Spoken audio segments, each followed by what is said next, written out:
আপনাদের সবাইকে সালাম এবং শুভেচ্ছা জানাচ্ছি। এই সামাজিক আয়োজনগুলো আমাদের জন্য খুব আশাব্যঞ্জক। বিশ্ববিদ্যালয়ের দায় এবং দায়িত্ব দিন দিন বাড়ছে, সমাজের প্রতি বাড়ছে।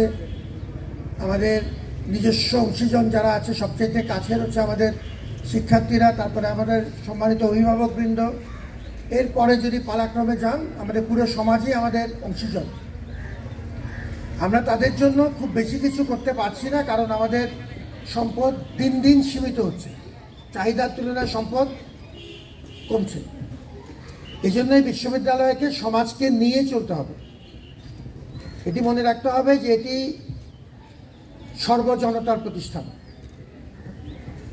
আজকে যে উদ্যোগটি নেওয়া হয়েছে, আমাদের স্বাস্থ্যসেবার কিছুটা হলেও একটা ভালো উদাহরণ তৈরি হলো। এই কাজগুলোকে আমরা নিয়মিত করতে চাই। আমাদের যে স্বাস্থ্য সেন্টারটি আছে, আমরা সবাই জানি যে এটি খুব নাজুক অবস্থায় আছে, খুবই নাজুক অবস্থায় আছে। অতএব সমাজের সাহায্য নিয়ে আমরা সবাইকে মিলে যদি ধীরে ধীরে আমাদের বিকল্প পথে হোক, ওটাকে শক্তিশালী করে হোক, ধীরে ধীরে এই স্বাস্থ্যর বিষয়টা একটু শক্তিশালী করতে পারি। আমাদের খেলাধুলার ব্যাপারগুলো আছে, সংস্কৃতির ব্যাপার আছে, আমাদের উপাসনালয়গুলোর ব্যাপার আছে। এই জাতীয় কর্মকাণ্ডগুলো আমাদেরকে সমাজকে নিয়ে চলতে হবে।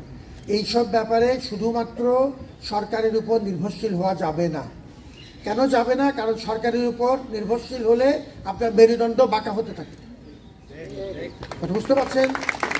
আমরা আমাদের মেরুদণ্ড শক্ত করে চলতে হলে আমাকে সমাজকে নিয়ে চলতে হবে।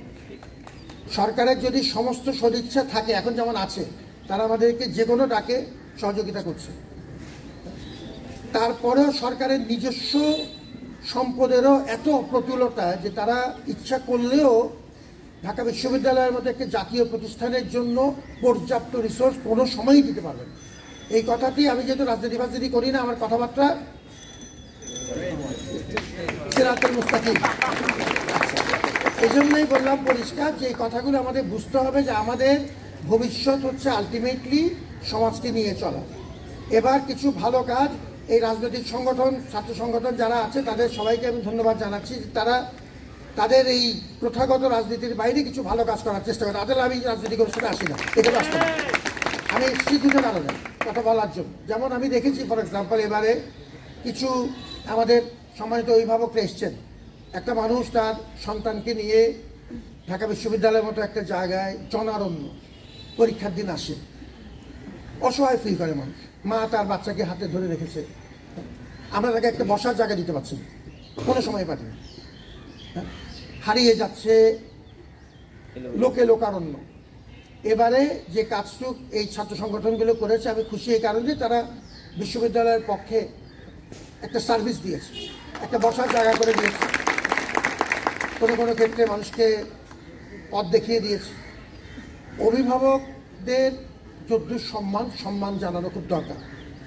তারা দেশের সবচেয়ে গুরুত্বপূর্ণ প্রতিষ্ঠান, শিক্ষা প্রতিষ্ঠানে আসবে, এসে ঠিক আছে আমাদের ভিড়, খুব বেশি সুযোগ সুবিধা দিতে পারছি না, ঠিক আছে, কিন্তু অ্যাটলিস্ট হাসি মুখও যদি পায়, যে তার সাথে আমি দেখে কথা বললাম যে আসসালামু আলাইকুম আব্বা, আপনি কেমন আছেন, আম্মা আপনি কেমন আছেন, এতটুকু যদি আমি বলি, তার মনটা কিন্তু বড় হয়। এই জন্য এই উদ্যোগগুলো আমি খুব গুরুত্বপূর্ণ মনে করি। এই যে আজকে একটা উদ্যোগ হচ্ছে, ঠিক আছে, আমাদের কিছু স্বাস্থ্যসেবার একটা ভালো উদাহরণ হলো। এগুলোকে আমরা যদি নিয়মিত করতে পারি, এটাকেই যদি আমি ধীরে ধীরে আমার স্বাস্থ্যকেন্দ্রের একটা নিয়মিত অংশ করে দিতে পারি, তাহলে একটা বড় কাজ হয়। It becomes institutionalised. এবং এই জন্য আয়োজকদেরকে আমি ধন্যবাদ জানাই যে তারা একটা সামাজিক দায়িত্ব বিশ্ববিদ্যালয়ের তরফ থেকে পালন করছে, ধন্যবাদ জানাচ্ছি। আমাদের টার্কিশ সরকারের তরফ থেকে এই ক্ষেত্রে টিকা যে সহযোগিতা করেছে, তাদেরকেও ধন্যবাদ জানাচ্ছি। টার্কির সাথে বাংলাদেশের কিন্তু একটা ঐতিহাসিক সম্পর্ক আছে। এই সম্পর্ক প্রায় 930 বছরের পুরানো, বুঝতে হবে। সুতরাং সেই ঐতিহ্য কাজে লাগিয়ে যে পর্যায়ে থাকুক, তারা আমাদের পরীক্ষিত বন্ধু।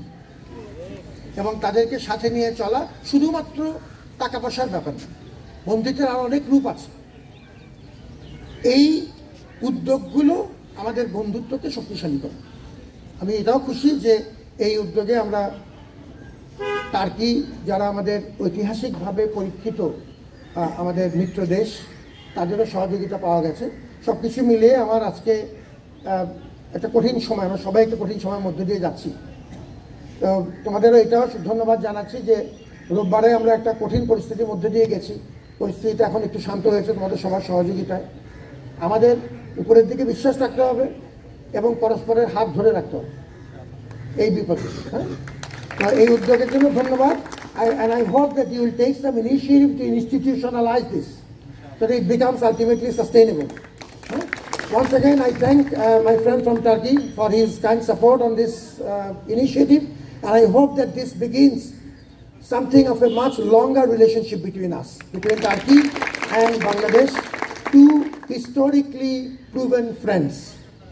Thank you very much for having me here, and God bless.